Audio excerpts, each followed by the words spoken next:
Boo!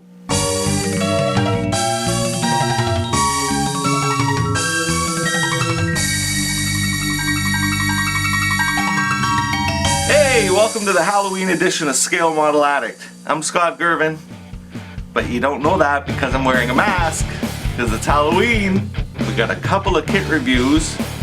Quarlane brings us one, and Grendel's brings us another one.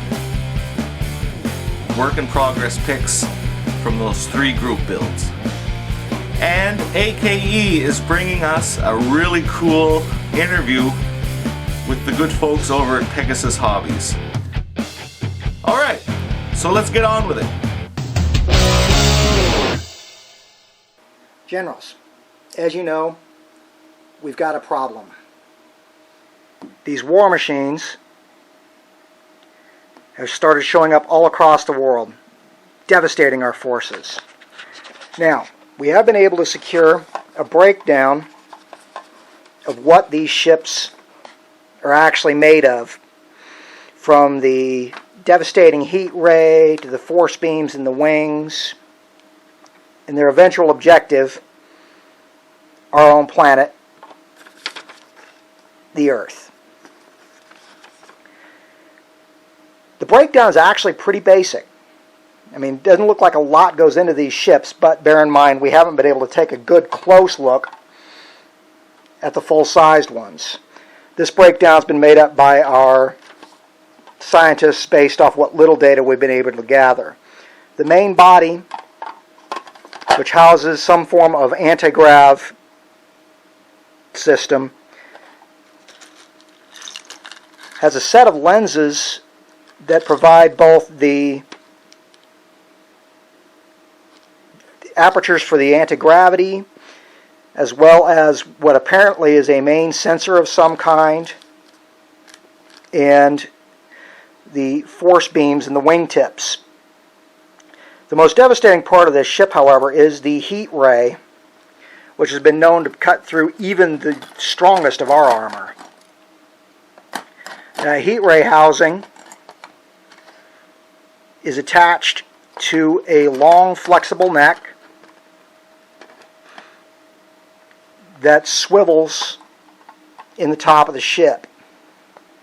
When this thing is fully operational and lit, it can be a frightening prospect to look at. I only hope that once we've been able to engineer, to look at some of these, we can figure out how to deal with them and come up with our own answer for them. As you know, there's 3 hot group builds going on at ScaleModelAddict.com. There is a War Wheels armor group build, an air group build called Navy Marine, and a sci-fi group build for the Millennium Falcon that's also happening at StarShipModeler.com. Here are some awesome work in progress pics from those 3 group builds.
And it's not too late to get in on those, folks. Just shoot me an email, register for the forum, and participate.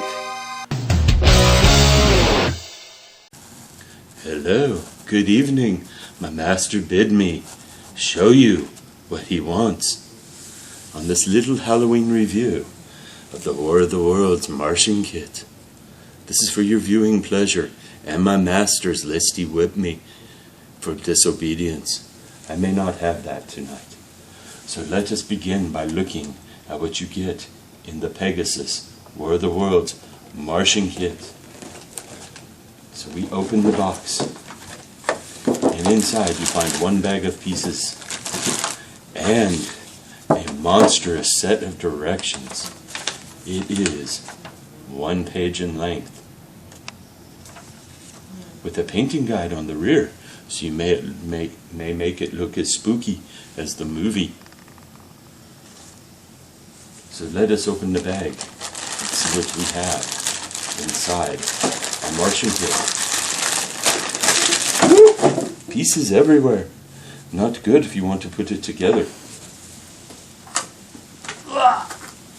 There we go. Let us get this out of the way.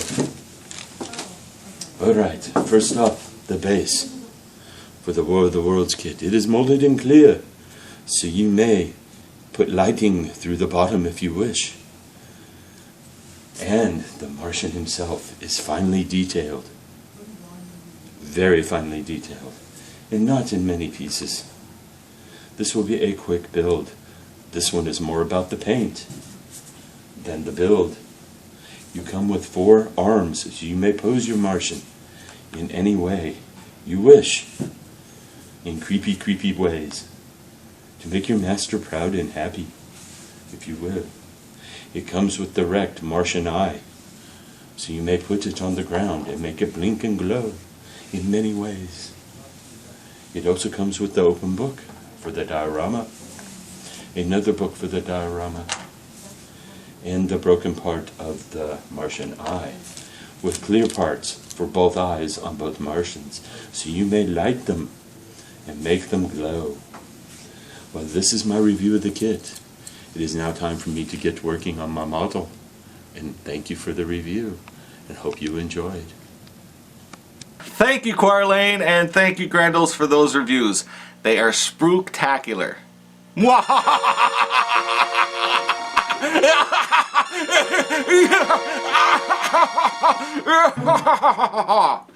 Ow.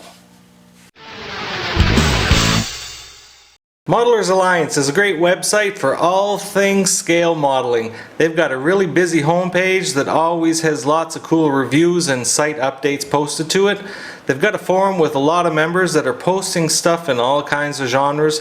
They have a group build of sorts running right now for science fiction. There's always something going on at Modelers Alliance. So drop over to modelersalliance.com and check it out. Click around, take a look at some of the model kits, interact with the people on the forum.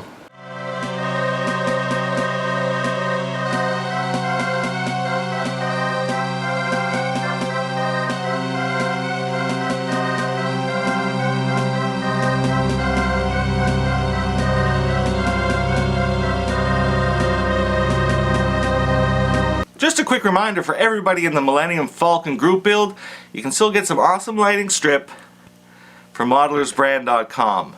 It is the best way to light up those engines on your Falcon, no doubt about it. AKE brings us a really cool interview with Pegasus Hobbies. Hey, AKE here for Scale Model Attic, and I'm here with Eric from Pegasus Hobbies in Montclair, California. Eric, thanks for the invite. No problem. So, Pegasus Hobbies, first of all, massive retail store. Yes. Largest in Southern California, supposedly. Yes. You got, let's see here, RC cars. Yes. Trains, plastic model kits, wargaming. RC airplanes, model rockets, die cast, lots of die cast, Formula One shirts occasionally, all sorts of stuff. Everything. You even got a plane on the roof and a monster truck. Got a full-size GB racer out on our front roof. Got a Traxxas RC racer busting through the back wall. And racetrack in the back. Racetrack in the back. So you got everything hobby. Racing 2 or 3 times a week. Have events all the time. Except for today, it's a moat because it's raining in California. If you bring your boat, you can try it. But So, but that's great for the retail side. We want to talk about the modeling side, the manufacturing side of Pegasus Hobbies. which is a very different thing. Yes. Where did it all start? Manufacturing on Pegasus started off with our model car rims, 1/24th, 1/25th scale model car wheels. They got into that a long time ago, back in the 90s. It originally started off with just a few products in that range. We've been incredibly successful on that. If you look at any of the scale auto magazines and stuff, almost every issue where they have a whole display of cars from any shows, about every third one you see will usually say wheels by Pegasus. And from the wheels, let's see here, I'm trying to remember the whole route. They went into, what came next, wargaming terrain? From after the wheels became a wargaming terrain, that was our pre-painted cold cast terrain that we started marketing back in the late 90s. Which I think was some of the first pre-painted terrain. Yeah, some of the first pre-painted terrains out on the market. We actually had figures at the same time. We actually had the first pre-painted That's gaming right. figures Yes. that got out to the market. Those didn't do so well, but they were the first on the market. The gaming terrain's done very well over the years. We've had a couple different format changes on how it's sold and what's being produced. The old stuff came in like the white cardboard boxes. They were terrible for retail stores. Gamers loved it because it was cheap, but stores had a really hard time stocking it.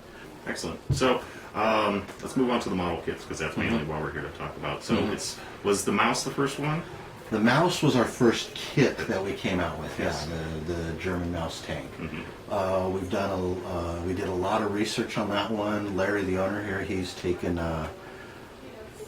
5 trips to Russia to go to the museum over there, Kubinka, which is very tricky to get into because it is actually on a live army base over there. I got to go one time, and Larry and I spent about 4 hours crawling all over the darn thing. I've spent about an hour inside the mouse, photographing, documenting, measuring, all sorts of stuff, just so we can make sure that our kit is totally accurate. We know ours is the most accurate kit out there on the market. The mouse started it, but then let's see here. You got, I don't know how many armor kits now, and you got what, figure kits? We've got almost 20 different kits of tanks and stuff out now. More of those are on the way. The figures started almost the same time as the mouse set. Our first set of figures, the Waffen SS Set 1, that came out pretty much the same time as the mouse kit. And we've got over a dozen sets of figures out already. More of those are coming. We were talking, I think you shot some footage earlier for the upcoming Russian sets that are coming. So those have been doing very well for us. So from the armor kits, then let's see. We also have airplanes, which I totally forgot about before coming here. Airplanes, yes. Yes. We've got our, most of our airplanes so far have been our Easy Snap kits. We designed those to be just very simple kits trying to get kids back into modeling. We originally came out with them at a $10 price point. They've gone up a little bit since then, but they're still only $11 for a 48 scale snap kit. Because we were looking at what was out there on the market, and there was just no really good kits for kids to get into the modeling for like less than 20 bucks. So we came out with ours at 10 bucks. And now it seems like you're producing a lot of Hollywood kits from, licensed TV and movie and Hollywood stuff. Yeah, the licensing stuff, that's been our probably our biggest hit total the last few years. Some of them are outstanding success. The War of the Worlds license for the 53 movie has just been astounding for how much we've sold on those. The kits, the pre-builts, it's amazing how many the customers that call us up that are just, they're not so much into modeling. Maybe they used to do it as a kid, so they know about it and they keep abreast of things a little bit, but they don't build anymore.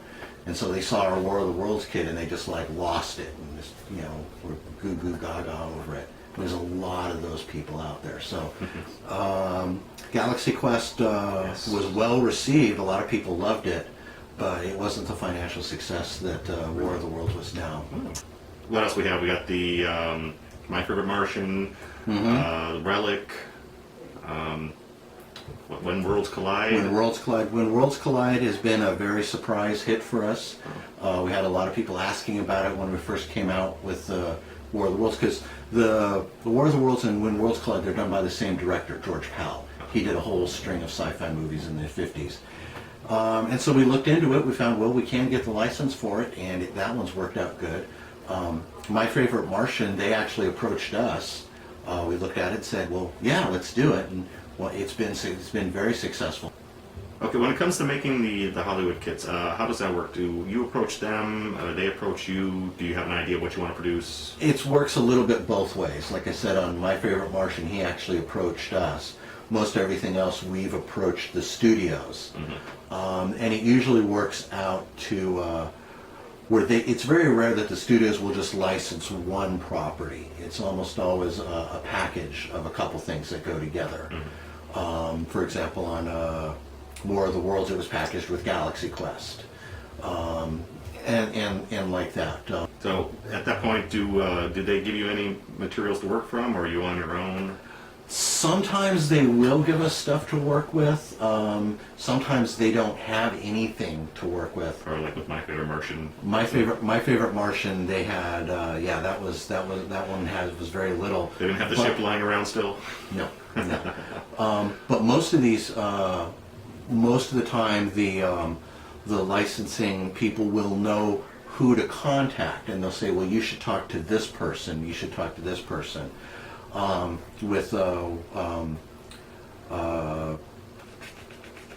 53 War of the Worlds, they put us in contact with somebody there at Paramount who had tons of archive records, and we had lots of photographs.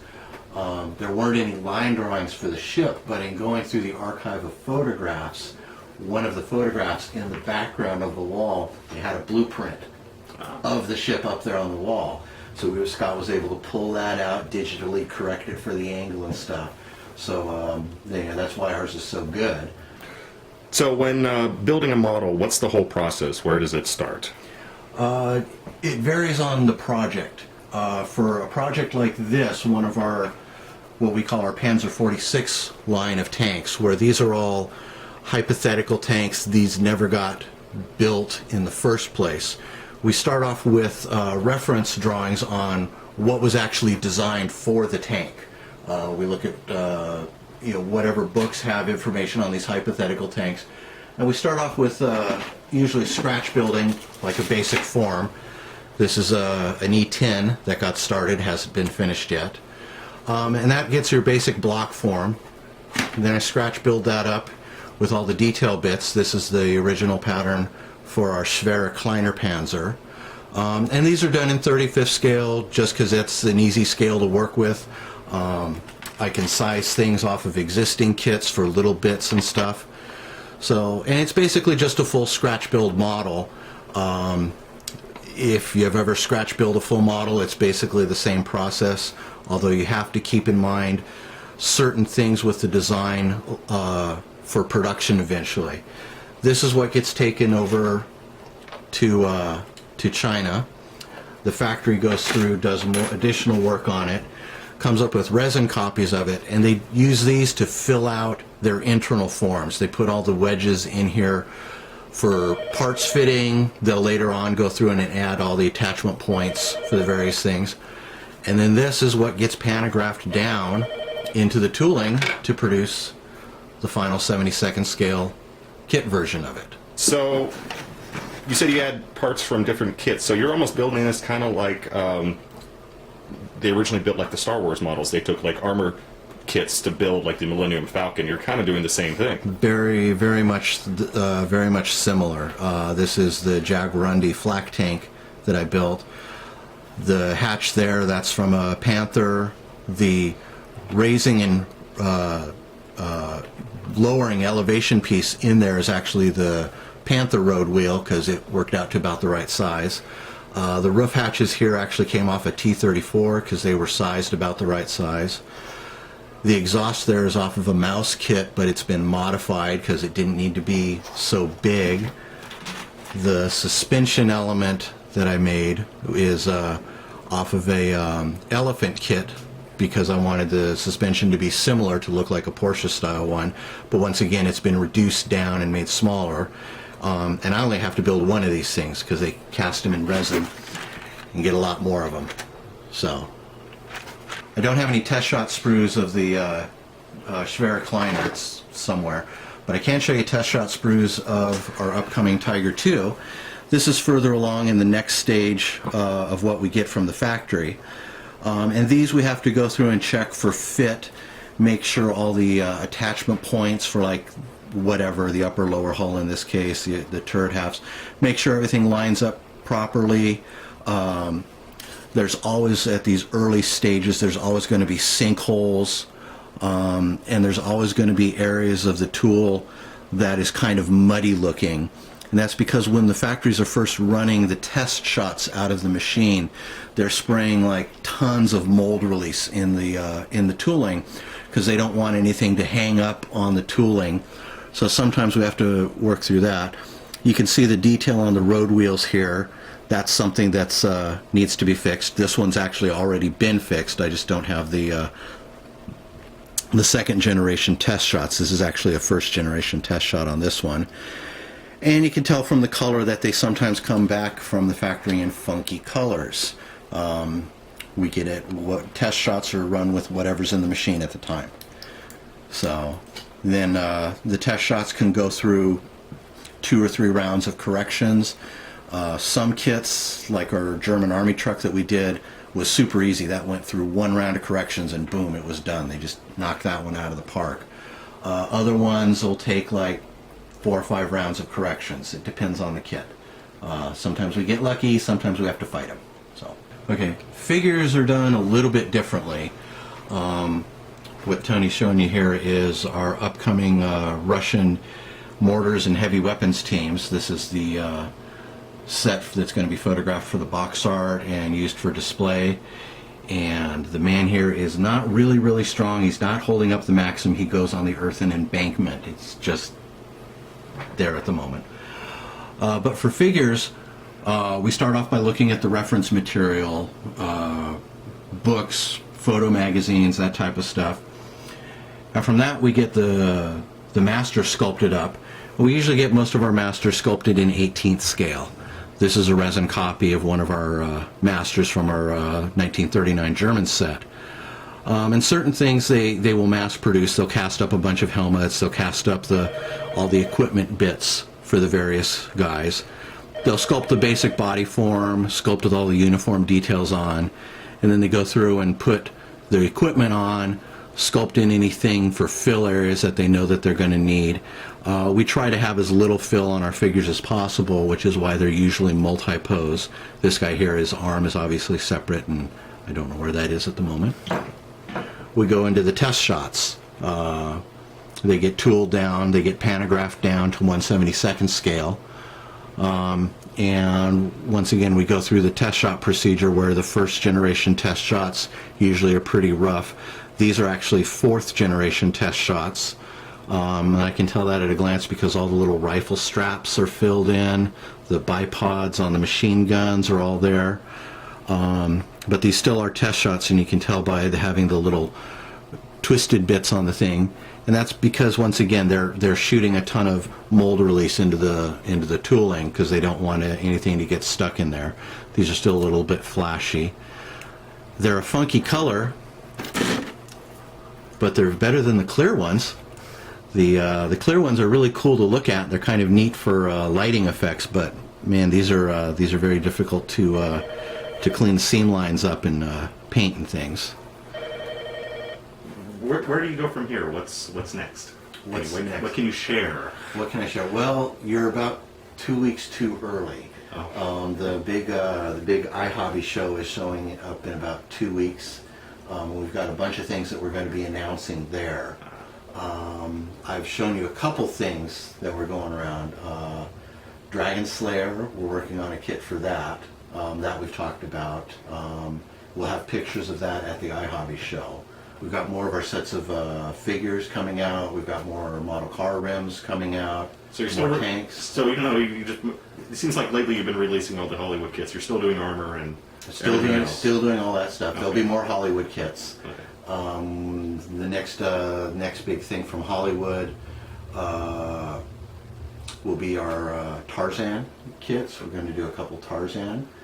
We've got the Terminator 2 license, so we're going to see something from that. What else do we get? I think those are the big ones right now. There's a few other small ones in the works. Is something from Terminator 2 I'm looking at right now that we can't show on camera? Can't show on camera.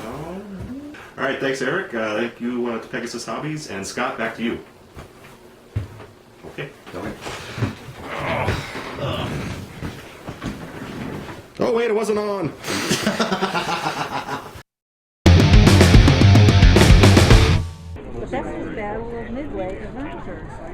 For the moment of madness this week, we're basically going to take a look at Ken sitting at the AK Interactive table, and you can see Ian there, the owner of AK Interactive USA, talking models with a young modeler and his dad. Ken unfortunately couldn't have a tutorial video ready this month, but I thought I'd show you this cool footage and just remind all the youth that are watching Scale Model Addict that there is a forum dedicated for you at ScaleModelAddict.com.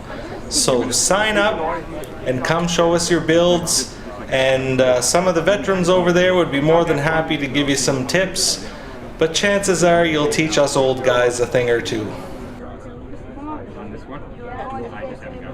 Cool, well that just about wraps up this special Halloween edition of Scale Model Addict. Life has been so hectic, I wish I had more build footage to show you. I'm trying to do the Millennium Monday thing whenever I can squeeze it into my schedule, so to say. Check out ScaleModelAddict.com. Lots of stuff going on there, and you're more than welcome to register. So until next time, I'm Scott Gervin. I want to thank everybody for contributing their part this month, and we'll see you again for December's video sometime in December. Right on, God bless, have a happy and safe Halloween, and make sure you check all those apples for razor blades.